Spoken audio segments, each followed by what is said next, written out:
the way that one played out. Then we go to Hacienda S&D, 6-4. Optic win that one as well. And then a 3-1 in the protocol control. Optic looking good here against Toronto. We'll scroll down and oh, Maron. It is a red carpet for the Toronto Ultra. You don't see that often. You got Beans with a 0.87, Kleenex with a 0.96, Insight with a 0.8, and Joe Seas with a 0.9. May I also say, may I take the moment to highlight, obviously, Kleenex and Insight, fucking incredible duo, fucking insane talent. Beans, fucking, in my opinion, and maybe it's because I'm biased towards anything English or from the UK, that I fucking fuck with him. I like the way he was fucking moving, coming out. He looked like the governor. But this guy right fucking here, this Joe Deceives fucking guy, holy shit, has he fucking been turning up. My God, I'm talking about fucking takeovers. And we've been at the mercy of some of those takeovers in certain games. 0.31 from Hook and a 1.26 from HecZ today. Also, Hook, the mother nuke, holy shit, takeover game. HecZ, snapping. Brucey started off slow in that vault, but that's Brucey, okay? You can rely on Brucey. And I know that sometimes we're putting a lot of emphasis on Mercules and on Hook because they're sort of like the newcomers and not necessarily newcomers for Hook, right? But we put a lot of emphasis on them. But you know, HecZ and Dashi are still fucking there. Dashi is still out there fucking literally being Batman. HecZ being the Flash. All around, we'll scroll down here, take a look at the match MVP. Does not surprise me to see Hook the Nuke up here. This guy was unbelievable today. A 1.52 in hard point, a 1.17 in surge, and a 1.12 in control. Sam, we'll start with you. We'll work our way at the bottom. We'll work our way up. HecZ's always doing too much. Yeah, man. Yes, but you can't contain him. You can't contain him. You got to let that dude be free. And sometimes he's going to overheat the way that we overheated against LAG, the overconfidence in going up against LAG. Mistakes are bound to happen. You make a mistake against any of these teams, you're going to be punished for it. This is the highest level of Call of Duty that's being fucking played out there. Okay? This is the highest level of Call of Duty. So no matter what, if you're going into something overconfident, which is what I went over there and told them when I got up and fucking went through every single one of those cameras, if JP's still in there, he will attest to this. I went in there. The first thing that I said was I talked to my man Merc and I told him, I was like, yo, don't listen to the shit that's going to be said about you. The people that are saying it are fucking opticators and they don't fucking follow you, so they don't fucking matter. Some of them are stupid. Some of them are rage baiting. Just ignore it. Immediately after that, I turned to the entire team and I said, boys, we're so good right now that you're overheating and you're letting for certain mistakes fucking happen. If you dial those back a little bit, we're going to be fine. Okay? So when HecZ does what HecZ does, it ain't like the thought around it isn't good. It's just that sometimes you're going to be able to perform and materialize your idea in game, and sometimes you're not. And sometimes you're gonna get punished for it. Sometimes you're gonna be praised for it. Rebellions. HecZ, there's a shtick here, FYI, with Octane, where if he says a team is good, they end up being shit on LAN. So he's purposely saying they're gonna be bad. Yeah, listen, no, I appreciate that, man. I appreciate that. Yep. Especially when I obviously know what type of comments he's making. All right. I do appreciate the context. Sam, what did you think about the series today? I was pretty shocked. Do I gas him or do I not gas him? I don't know, Sam. Be very careful what you say, because if you start gassing Optic, you know, I mean, they're saying don't do it, Sam. They're saying don't do it. These guys are shit. These guys are awful. Tyler had a fuck you series today. That was fun to watch. Yeah, he did. Mercules Bowl. Unfortunately, Mercules is victorious in the Mercules Bowl. Yeah, man. I mean, Optic looked good. They had a good win to end the stage. Very weird stage for them. They beat Vancouver and Ultra, lost to Boston and LAG, as everyone predicted that would happen. So, I mean, good win to end going into the major. Kyler again. I mean, this guy, I think he's solidified. I think he has the 4th overall KD on the season for the entirety of Black Ops 6 so far. Does he actually? I believe, unless that's a one guy stat, I believe I saw that before the show. Wow. Which is pretty impressive. That is impressive. Shout out to Kyler. Yeah. And on the flip side, Toronto, man, I'm a little disappointed. I was extremely high on these guys going into Major Four. I had them as a potential grand finalist, like I mentioned yesterday, and they have looked awful for the last 2 games. So I'm starting to doubt that one a little bit. I don't really know, because I think they started the stage super hot. I thought Toby was heating up. I thought they were starting to click, and then as the stage progressed, they've just played really sloppy. So I don't really know what to think about Toronto right now. I'm gonna wait until the event, but I'm not as high on them as I was, for sure. Yeah, I think I know what the issue is. Go ahead, Ben. Why don't you take the floor next? What do you think the issue is, Benjay? I think it's the ARs. I think their ARs are great search players, and that's why they have decent consistency in the game. Although today, scammed a couple big rounds, including a nice defuse and one by Mercules in a round he probably shouldn't have won. But I just think the other 2 ARs are too inconsistent as far as respawns go. That's why this team has struggled to win in those losers finals, struggled to win big series. I think Kleenex and Joe are having great seasons, but I don't think either AR has made a compelling case to keep the roster spot long term if there's a pack-a-punch option out there. It's almost like they had a pack-a-punch option that I was screaming from the mountaintops that they should have made, and dropped the friendship bullshit and kept a 20-year-old who was good as fuck. Yeah, I mean, that was my next question. And then that 20-year-old beats him. I mean, that's pretty obvious, though, Pat. It's you can't get credit for the most obvious thing to do. Obviously, everybody knew. Obviously. I mean, dude, Jamie had 2,000 less Ben J loves the Papania? I don't know about that. damage than like the average in the lobby. It was honestly the clean. Why did Scump choose the Cougars over Optic? When? Listen, Scump was trying to reverse Jinx yesterday, and it worked. So we're gonna let the man do what the man does. Also, the king does as and what he pleases. He serves nobody. Clearest, simplest roster. Ben J is not a smoker, bro. No shot. No way. To make like, but those anyone, are the ones that don't happen, Pat. Yeah, you know, bro. Anyone with don't any IQ points knows to make that change. I'm mind blown they didn't pull the trigger. Mm-hmm. And real quick, Tom, I want to add before you go, Chris. People always say like I don't keep it, like fair when I'm talking about Optic. I wanna, be honest. I'm gonna be nope. Here it comes. The creativity of this man is about to be displayed in full force. He sets you up by making you think that he's not about to say what he's about to say. In fact, he tells you with his powers of persuasion, look this way. Okay, you guys already seen this, so you guys already know. Just know that I haven't seen this. I already know. No bias here. This was bro. Anyone with any IQ points knows to make that change. I'm mind blown they didn't pull the trigger. Mm-hmm. And real quick, Tom, I want to add before you go, Chris. People always say like I don't keep it, like fair when I'm talking about Optic. I wanna, be honest. I'm gonna be no bias here. This was a despicable loss out of Ultra.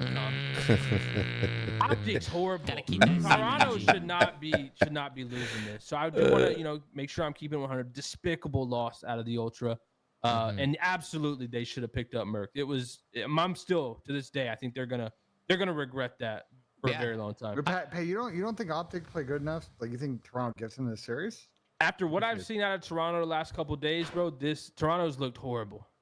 Towards Sam's point, like they just looked horrible. But I'm not talking about Toronto. I'm saying as far as Optics play in this series. Toronto just played bad in 2 days. They've had a shit Toronto weekend. could have played or Optic could have played like Falcons, which they normally do.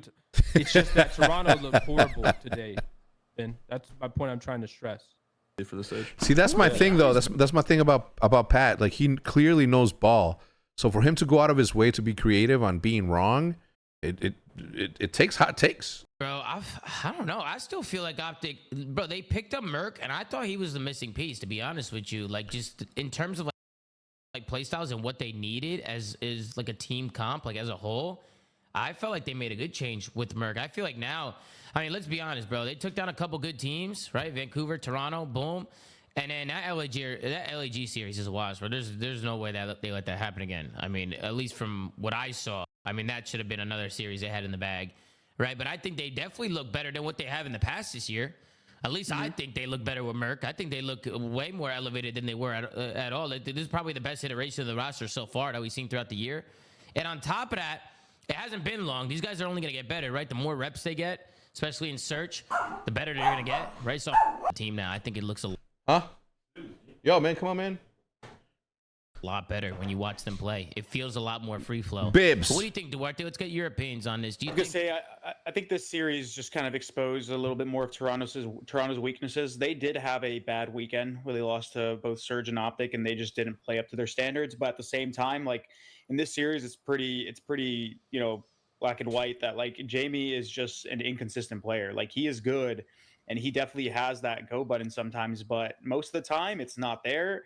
And struggles when they had Merc at the major, and granted they didn't have Beans there. They didn't like lose a hard point until I think their final match or something like that in the tournament. It was actually insane. And like now their hard point, it's still like pretty damn good, but like, dude, Jamie is just like such a just X factor for them. Like if he's having those bad series or bad KD series with the pace that he plays at, you can't afford to have a player playing like dropping those low numbers because The thing about that is that could be said about any fucking player ever, right? Like if HecZ isn't fucking doing the right decisions for the business is going to suffer, and we can't afford to have a person in that position maybe making mistakes. So that, of course, the thing about Jamie is that he has that ceiling, and therefore you have to just fucking roll with the punches and let him get reacclimated to his old self or figure his own shit out before that. So yeah, nobody can afford, especially this late in the game, nobody can afford to do that. Because hypothetically, let's say somebody has a bad KD, but they're a fast player, they have more impact on the game than somebody has a low KD. He's not wrong in what he's saying. Yeah, he's not wrong in what he's saying, chat.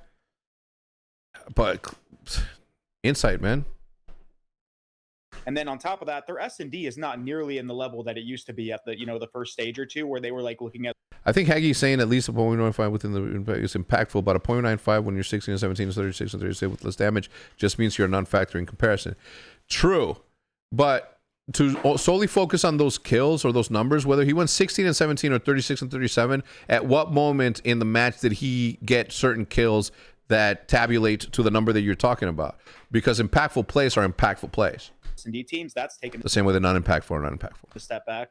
So now they just like don't really have any of their options. This is their team. They're locked, and they just have to hope they show up on a given weekend. And I feel like they just had more potential with Merc. On the side of Optic, their win condition, or at least their condition to make a run at this next tournament, is going to be on Hook keeping his play from online to LAN, because I feel like he's always been that player that kind of is very up and down in those atmospheres in the later stages of his career. And then mainly just getting Shotzzy activated. For some reason, Ant this year has just been so like high and low. Like he's had really insane series, and then he's had some utter fucking blender series where he's just not doing well and just making bonehead plays. And I feel like for the most part, Brandon You just put all the magnets anywhere there.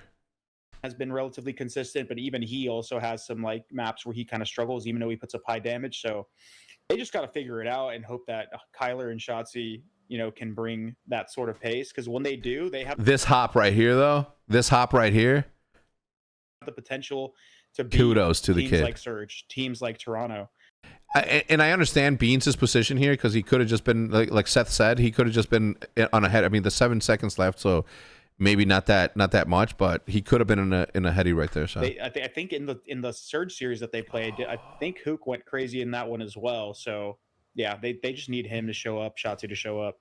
Yeah. So stats Jay and Nassim here real quick. I need a fact. First parasite, if you don't mind, Tom. Yeah, go ahead. Kyler. it is 50-50 for Beans.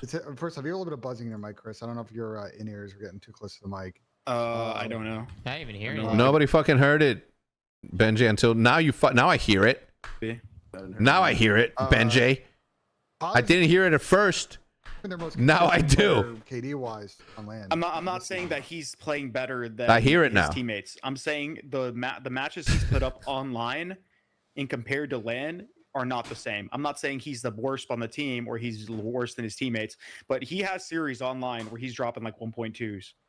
Like, I mean, he needs Tom, to go to Kyler's stats. I don't normally I would agree with you. I think this season I don't know if I agree with you. I know they haven't played that many land series because all the 8s they've gotten. Yeah. Scroll down and go look at his event stats.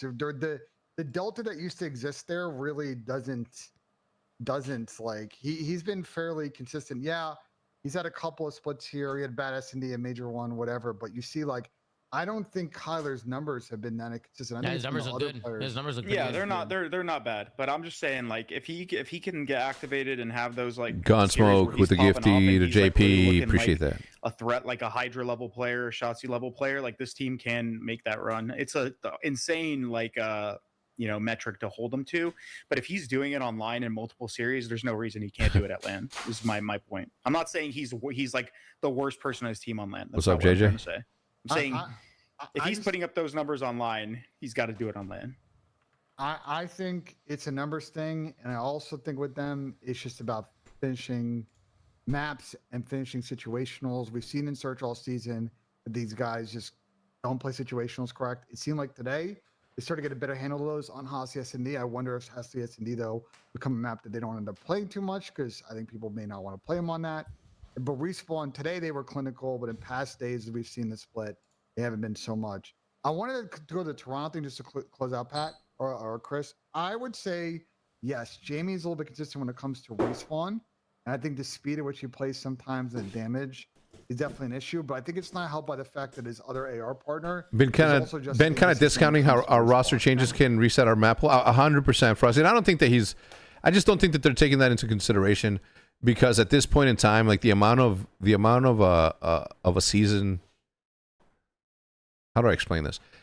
It's hard to make additional reasons or excuses as to why, things have been going wrong for us. At some point or another, including myself, we're gonna be like, well, we've changed a bunch and we've done this and that.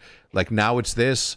Like at what point do we just go away with the reasons, not excuses, with the reasons, and then sort of focus on it? So I get what he's saying there. I think it's the watch party on next season. I don't know. Hopefully, Toronto is. Yeah, I mean, hopefully it's everywhere. Yeah, you have Kleenex and Joe who are capable of pop off maps. When you have two other ARs, they're basically averaging like a 0.95 in hardpoint. I think there's some kills and pace that they're kind of leaving on the board with this team, and that's why they're good but not good enough.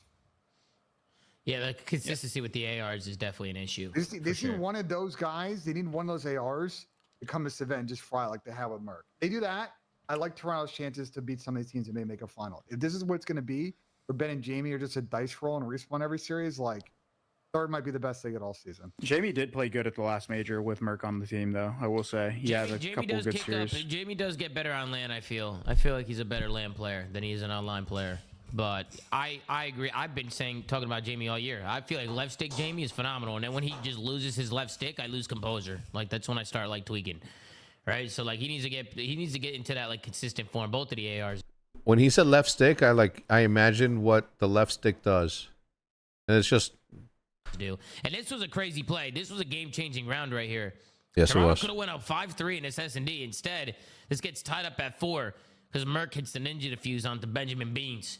I don't know if there's something Beans could have done better. I mean, Beans just got to check the bomb there. I mean, he didn't just let Merc do it. He kind of played a little scared there. But, I mean, great heads-up play from Merc there, no? And it's funny, too, because Merc was Beans' replacement. Now you see them 1v1ing here a few weeks later. It's a big round. But rough round there for Beans, huh? Rough round. I mean, Beans probably thought it's like, oh, this kid's a rookie. He's not going to hop the bomb. Like, he's going to play the kill. And he just, took the risk. Yeah, that was typical. Especially just... I think when Merc saw where the bomb was planted, I think he knew it was a good play to hop bomb. Beans couldn't check. He got targeted and played. Hits up. Yes. I mean, if you go back, we all said, hop it. But Beans slides the corner, doesn't realize it's planning for the backside, doesn't get the kill quick enough. Good round. And after that, I mean, OpTic going to win the next two. I mean, it was just good plays coming in from Merc. But I think what Pat said, Toronto fucked up there. What do you think? They should have kept Merc? Should have held on to him? Yeah, I mean, for sure. I feel like we all were saying that. I think all the words out of...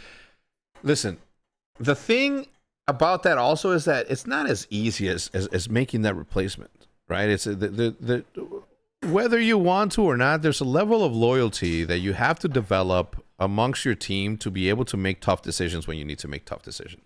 The problem with that in some instances, like this one, is that Beans did nothing wrong besides have some I don't even know if it's passport issues or what. I don't fucking know.